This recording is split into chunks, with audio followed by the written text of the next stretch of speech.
Hey friends, welcome back to my channel. Long time no see. But today I'm here to show you how to make my super cute stripey diamond tumbler, but you don't need any special templates and I'm going to show you how. I'm just going to start off like I normally do by trimming up the edges on my 12 by 12 sheet of vinyl. This piece of vinyl is actually metallic, super pretty, and it has a matching decal that are both from the Mystical Charm monthly April mystery box. So we've taken all the mystery out and we've actually given you sneak peeks, but that's for another day. So all I'm going to do is flip it over upside down and cut corner to quarter it like I always do. You can choose to cut it however works for you, but for me, this is just the quickest and easiest.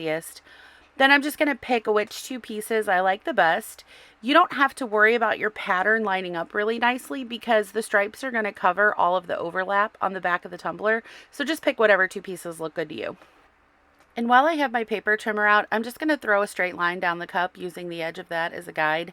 I do have Stripe Assistant tools, but this was handy. It was already out, so I went with it. Now, all I'm going to do is cut myself a little anchor like I normally do, but I'm going to leave it attached so the vinyl isn't sticky yet. And I'm going to float that edge off the top of my cup, okay? And then when I get it lined up the way I want it, I go ahead, I peel off that anchor, and I lay it flat. Now, I'm making sure the top of my diamond point is right on that line I drew. And then I'm going to repeat the process for the bottom piece.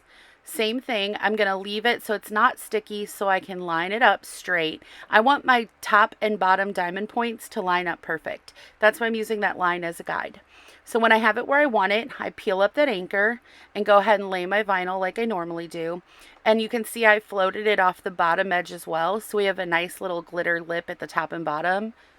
And again, we want to be really careful our top and bottom of our diamond points line up so we don't have anything wonky in the end. And then I'm just going to take a little alcohol and you could see me erase that line. If you're using a dark paint, it doesn't matter, but I'm using a white glitter, so I just wanted to make sure it didn't show. And then I'm going to start in taping off to protect my vinyl like I always do. So I'm going to tape around the diamond and around the top and bottom edges so that I can paint freely and not have to worry about getting paint on my vinyl. Now this tumbler we are going to do a little bit differently than normal, but I'm going to walk you through all the steps. It is not hard. It just takes an extra second of setup, but it's going to make your life really easy in the end when it's time to paint all the individual pieces. So as you can see, I'm just lining around my diamond, top and bottom edge, like I said. Then I'm going to take this piece of cardstock. This is just about 3 inches. You can choose to make yours as big or small as you want. I'm going to wrap it around the cup so the edges are even and put a piece of tape on it. And that's going to be a template for me. So I'm just measuring here to make sure I have it centered on the cup. And when I get it perfect, I'm going to go ahead and take another piece of masking tape. I'm going to lay this first one right around the bottom edge of it. Once I get that in place, I'm going to flip it around and I'm going to lay the top piece along the other edge of it. Once I've done that, I can get rid of that cardstock because it served its purpose. It's just there to be a template for me. Okay, so right here, we're going to take a little pause on taping it off, and we're going to take our X-Acto knife and we're going to remove any tape that's within that 3-inch section that I mapped out with my painter's tape. So I want to remove it off the diamond and off the vinyl. And you don't have to be really careful about not scratching your vinyl in this process because we're going to paint and glitter over that entire section of vinyl. So it does not matter if you scratch it, okay?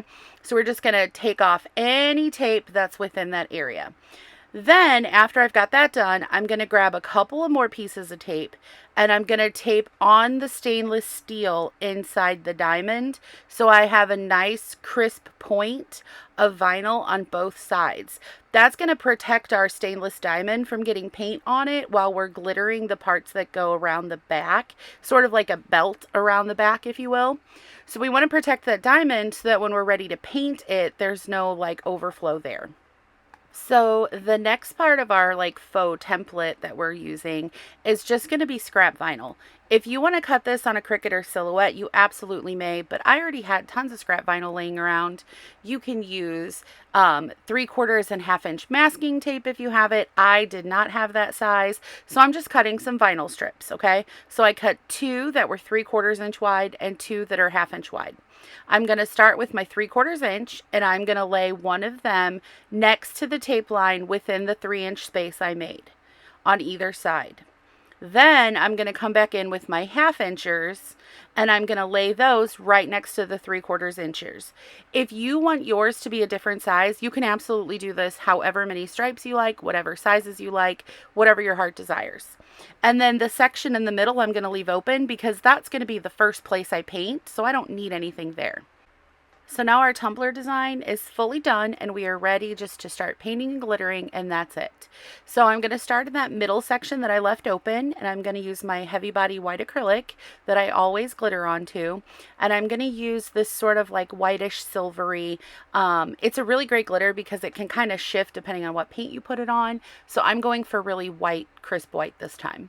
Then I'm going to pull those 1/2 inch stripes that were next to it, and I'm going to go ahead and put my pink glitter there. Now I didn't have the shade of pink paint that I wanted for this glitter, so I went ahead and mixed a little bit of red and white acrylic paint to get the color I wanted. So I'm just going to make sure I have a nice smooth paint coat and go ahead and glitter that section pink. Then I'm going to flip it around and I'm going to do that other 1/2 inch section in that same pink color as well. So after I take my time to get that nice and smooth and I've glittered this section, I'm going to go ahead and pull off those 1/2 inch stripes. That's going to be our last section of stripes that we need to paint. So when we're done here, I'm going to go back in with my white and do both sides like normal. After we're done here, you're going to have your 5 stripes that are going to be the belt, if you will, on the back of the diamond tumbler. Okay, so just take a second to make sure you get your paint really nice and smooth if you're using a translucent glitter, because you are painting over vinyl and it will show if your coat wasn't good. So just kind of take your time and get it perfect the first time. If you need to go in with a second coat, that's absolutely fine. You can do that if you need to. I hate second coats. I'm not about that life, but you know, sometimes it happens to the best of us. So before I put my pink glitter away, I'm going to go ahead and hit our top and bottom rim. I kind of like to use the darker color on the outsides because it kind of anchors the design, and also it's in continuation with the alternating stripes. So I hit my top and I hit my bottom. And then once we are all good with this pink, I can go ahead and put that away and clean up my mess a little bit. And all we have left is our diamond to paint after our little butt is covered. You guys, a cricket has joined me and it's driving me insane. Okay, I'm so sorry for the cricket. So after we've cleaned up our pink mess, now we can go ahead and we can remove the tape that's just inside our diamond, because now we're going to paint that stainless steel section. So just pulling those corners off and leaving all the extra tape in place to protect all the vinyl, we're going to go back in. I'm going to use the same white glitter in my diamond, so I'm going to use that same white acrylic paint. I prefer to make my diamond the color of that center stripe. I feel like it's just more cohesive of a look, but honestly, you can do whatever feels good for your tumbler. Any color, you could put a third color, you can do anything here that you could possibly imagine. But I like to put that center color because I feel like it just kind of ties it all together. Our striping is going to make it nice and crisp, so it'll definitely be delineated, but it's still going to be like a cohesive look. So I'm taking my time to get my paint really smooth because this white glitter is a tattletale under epoxy. She'll tell if there's any bare spots. And then now our design's completely finished and we can go ahead and we can start pulling all that additional tape and it'll start to kind of come together. So right here, as we start to pull things, you might be kind of not trusting the process and thinking it looks a little messy, but I promise you the striping is going to tie the whole thing together. So now all I have to do is seal my glitters. I prefer polyacrylic. I just paint it on with a paintbrush. A light coat is all you need. Typically it only takes me 1 coat, and then after I let that dry, I come in with a clean bare hand and I rub it over the tumbler. I call it my touch test, and that's how I know that there's no glitter fallout. If for some reason you find that you still have glitter falling out, just dust it off with a paintbrush and put another coat on, or use whatever sealer you prefer. So I'm going to do all of the white glitter, and then I'm going to go ahead and go back in and do my pink glitter, and then I'm going to give that probably a good half hour to dry. There's a really fine line between too much and too little when it comes to the polyacrylic, but I always make sure I give it plenty of dry time because I'd rather be safe than sorry. You don't want to put epoxy over poly that hasn't dried because it will cloud just like every other water-based sealer that's not been allowed to dry.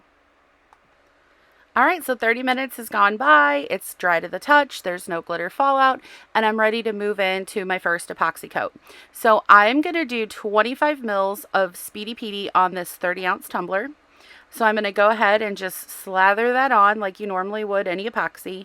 I'm going to hit it with a torch and pop any bubbles, and I'm going to let it spin for about 35 minutes. At the 35-minute mark, it's still a little tacky to touch, but it doesn't need to spin anymore. So I'm going to go ahead and take it off, set it to the side, and let it finish setting up so that I'm able to sand it and start striping.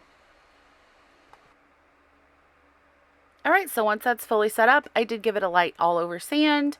I am working with some metallic vinyl, and you know, sometimes it can be a little contrary. So I just wanted to make sure I had a really good smooth surface. It really took very little sanding because Speedy Petey gives me great coverage. So for this particular design, I want to go in with some thicker textured silver metallic striping. It's Tech Rec vinyl. I've got everything seen in the video linked down below. So any tool, any product you see that you want is down there for you. So I like to do all of my stripes first, and then I kind of look at them and make sure they're nice and straight. Then I go around my top and bottom. Then I'm going to take that vinyl and lay it over the diamond. I like to do the stripes first so that all those little tails are tucked under the long diamond pieces. So I leave those overlapping a little bit, as you can see. And then I'm going to slow this down for just a second. You want to make really sure that you have your vinyl striping perfectly pointed in the center of that middle stripe. And the reason why is because otherwise you're going to have like wonky cockeyed points, and we don't want it to look funny. We want it to be nice and symmetrical. So just take an extra second and make sure your little tails line up perfect there. If you need to pull them up and adjust, go ahead. Then I go back through and I trim off all those little extra tails sticking out. And now we've got our first color completely down. If you want to stop here, that is totally fine. I like to double up my pinstriping. So I'm going to go back over that textured metallic with a what they call sparkle blue. It's got a little bit of a holographic effect to it, so it kind of is metallic and plays with the metallic vinyl on the tumbler, but it's also not so in your face that it like takes away from the design. And obviously, I like to do the exact same process for the second layer as well. I do all of those little side stripes first, make sure they're nice and straight, do my top and bottom, then I go back over and lay the diamond pieces, which is easier the second time because you've already made sure your little points are perfect, and then nip off all those extra tails. So at this point, once I finish this side of it, we are ready for the main decal, and our tumbler is almost finished. At this point, I'm just going to add my little signature to the bottom, and then we're going to come in with our main decal. So I will be using a UV DTF from Mystical Charm. It's part of the box. It matches the vinyl perfectly. I'm just going to center it, hold it in place with a piece of tape. I'm going to pull up the backing and trim off the back of it so I can lay that side, and then pull it up and lay the other side, kind of like how you lay vinyl to get it placed perfectly. So pull off that carrier sheet that's very sticky, and then our tumbler is ready to go. As a side note, sometimes I do just peel off the entire backing and place the decal where I want it, but with this particular design, you want to be careful to really get it centered in the diamond, so I like to just take a little extra caution with it and do it the harder way. All right, so now we're left with everyone's favorite part, which is final coats, right? So I'm going to go ahead and do those two final coats, and after she cures, this is what we're left with. I love this tumbler so much. I love how the metallic vinyl just really shines all on its own. I mean, the Speedy Petey absolutely helps as well, but I loved making this for you guys. I love this new design. I hope that you guys enjoy it as much as I do. Also, I love to see your finished projects, so make sure to tag me on social media so I can enjoy them too. Also, there's my Facebook group at A Bit of Bling Creative Community. We have lives, discount codes, just a lot of laughs and good ladies. So hop on over there if you want to. And thanks for joining me, you guys. I had so much fun, and I'll catch y'all next time. Bye!